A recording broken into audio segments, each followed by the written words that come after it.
What's going on, everyone? So the Lakers ended up snagging Rui Hachimura in a trade with the Washington Wizards for 3 second-round picks. And this, in many people's eyes, was a huge steal for the Lakers. The Lakers really got a great player, a guy that is young, that can be a part of the future for the Lakers. Some size, which is huge. That is really big, as always. And look, as somebody that's a Laker fan and has a Laker channel, As It Stands Lakers, which if you're a Laker fan and you're not subscribed, go subscribe to that channel. But as a Laker fan, this was a huge pickup, and I'm really excited and glad that the Lakers were able to get this done and execute it, especially for the picks in the way that they were, right? He's a guy that operates in the mid-range games, so it really opens the floor for so many things. But beyond that, he's just a sizable guy that can play both forward spots. That's what the Lakers really need, and that's what most teams still need, right? A lot of teams really need a guy like Rui Hachimura. And therefore, there was a lot of competition, but the Lakers were able to be the team to come out of it, which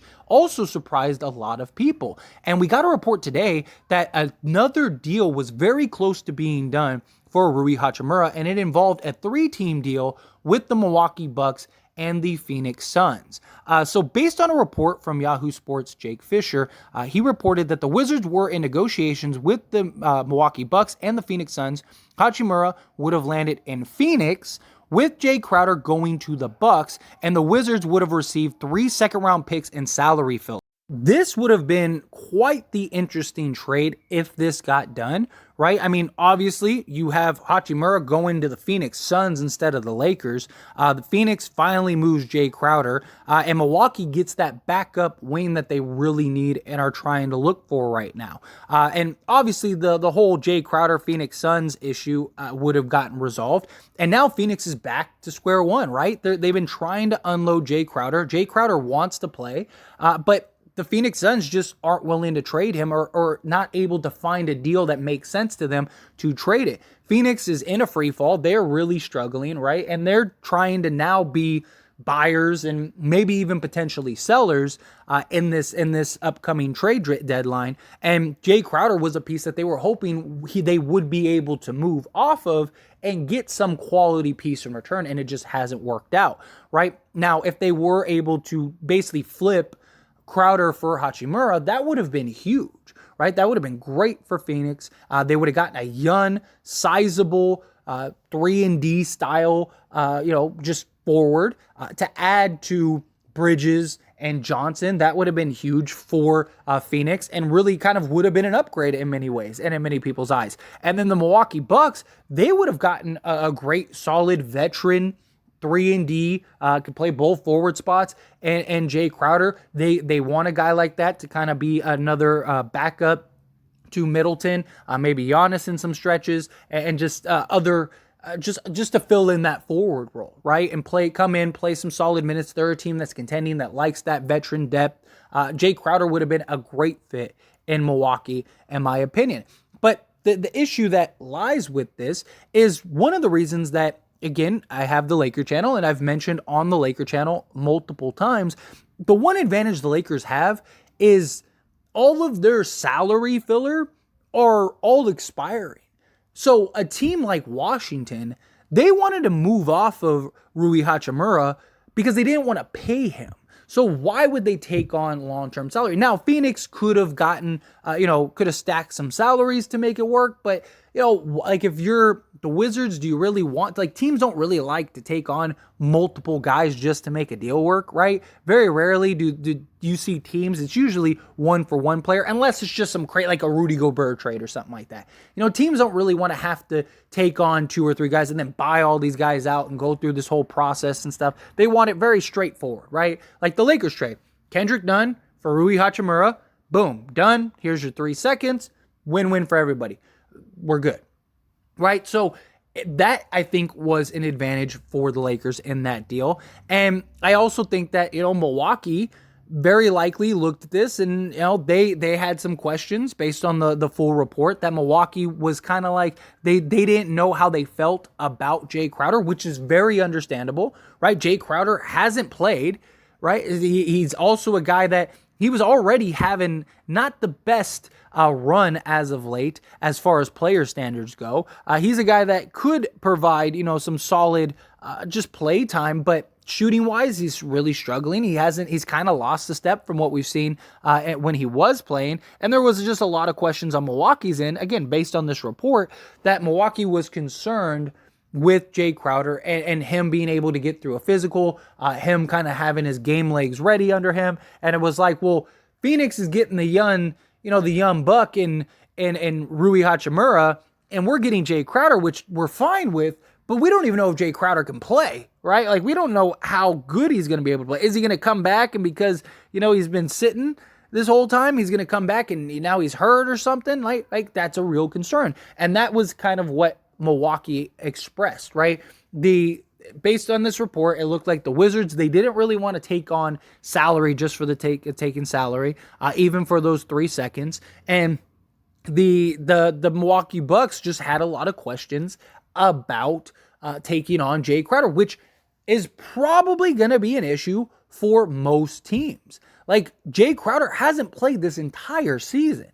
And so now you need to have him come in. You need to have him sort of get acclimated to the team and just the system and everything that you're doing. And you don't even know if he's game ready. You don't even know if he's going to be able to play to a standard that you need him to play. It's just a really bad spot for teams to be in. It's just not where, teams are willing to just pony up some assets or some players or, whatever, right? Like, unless you're the Phoenix Suns and you're taking on long-term salary, which we have gotten reports that Phoenix is willing to take on long-term salaries now if it's for a player that they believe upgrades the team. Phoenix is just in a very tough spot. They really are. They don't really have much they do definitely have, like, a lot of people would love Bridges. A lot of people would love Ayton. A lot of people would love, Johnson, right? Like, Chris Paul, though, you're probably not going to be able to trade him. Devin Booker, teams would love Devin Booker, but if you're Phoenix, you're not trading Booker, right? Are you really going to try to trade Bridges? And if so, what are you going to try to get back? Are Ayton? The problem with Ayton is that he has veto power for the rest of the season, so you can't send him anywhere he doesn't want to go. So that makes finding a trade very hard. Cam Johnson, the whole reason this whole Jae Crowder mess became a mess was because you decided that you were going to go in on Cam Johnson rather than Jae Crowder. So Jae Crowder's like, okay, if I'm going to start, I want out. And so now what? Now you're going to trade him? And it's just, Phoenix is just in a terrible position, and I don't really see it turning around. Even here on this channel, I made a video before the season began where I said Phoenix was a team that I thought was going to regress tremendously.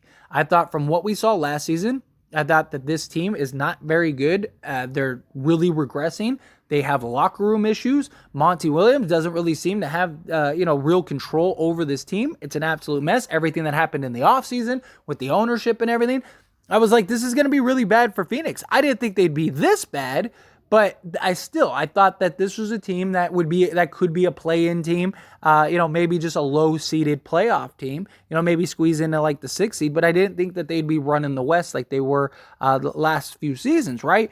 So now you're seeing that, and Phoenix is kind of in desperation mode, and they were hoping that, Rui could be a guy that could come in and kind of play that part of like, okay, well, now we got that mid-range guy, right? Just like Devin Booker, just like Chris Paul. Who better to teach him how to operate in that mid-range better than those two guys? That, I think, was probably the optimistic approach, but it ends up falling through, and now Phoenix is back to where they were and just in a very bad spot. And at this point, it's like, you might as well just cut Jae Crowder. I know they're trying to get something for him, but I don't think anybody's going to trade anything of value for Jae Crowder. I don't think they're going to be able to use him as a trade chip to get on some players or get on some assets. I think that they're going to ultimately have to buy him out at the trade deadline. Problem is that, like, I think if he gets bought out, I think teams will take a chance on him as like a vet minimum. But, like, how many teams are looking at him and going, man, it would be great Jae Crowder when he hasn't played all season. And the last time we saw him play, it looked like he's kind of regressed. It's just something to think about. And then Milwaukee, they're still on the hunt to they just want to upgrade the roster, period. Which makes sense. They're not that far removed from winning a championship, and they believe that they could win a championship game. And very likely, they might have went back-to-back. Like, if Middleton didn't get hurt, I think they beat Boston, and then they're in the NBA Finals again. And I think they match up way better against the Warriors than Boston did, and they have the experience. That was a real problem Boston didn't have. They didn't have that experience, right? And you saw them kind of collapse on several occasions because of that lack of experience. Where Milwaukee, I think that they would have very likely went back-to-back had Middleton not get hurt. And that was part of probably the reason why they're trying to find another forward to kind of, hey, if Middleton goes down, we need somebody that can help kind of fill that void.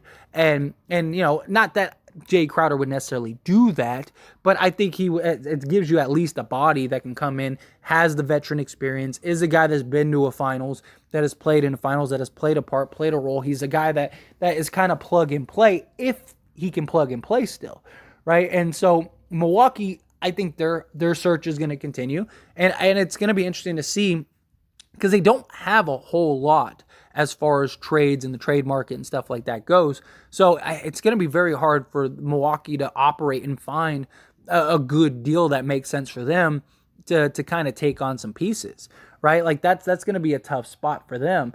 But in general, I think it makes sense why this deal collapsed, right? Milwaukee, they don't have the faith in Jae Crowder, which is understandable, and then the Washington Wizards, they don't want to take on salary because you have to have salaries match all three ways. So Milwaukee would have had to send somebody to somewhere, right? Whether it's to Phoenix or it's to the Wizards, but the Wizards don't want to take on long-term salary, and it's just so it just was like, oh well, we could just go to the Lakers, get the same deal, and it's just an even swap. We'll take Kendrick Nunn, you take Rui Hachimura. Kendrick Nunn, he's kind of, he's more of a need right now than what Rui was, right? Like that's the one thing that they have is a bunch of forwards on the Wizards. So we'll take Kendrick Nunn. We could use another guard. You have kind of Monty Morris operating as like the point guard on many occasions. So you just get that other guard for them. I just think it made more sense for them to trade with the Lakers than it did to do this type of deal with Phoenix and the Milwaukee Bucks. I think Kendrick Nunn is actually a player that they will play and keep and have him kind of ride out the remainder of the season and then decide, do we want to re-sign him or not? So I do think the deal for Kendrick Nunn was great for Washington because I think it actually was a player that they need and a player that they want and plan on playing. But anyway, as always, this is a discussion, so I pass the question on you. I'd love to hear thoughts and opinions down in the comment section below. What did you think of this report? Do you wish that this would have happened? Are you glad that he went to the Lakers? However you feel, whatever your thoughts are, I'd love to hear it. So let me know down in the comment section below.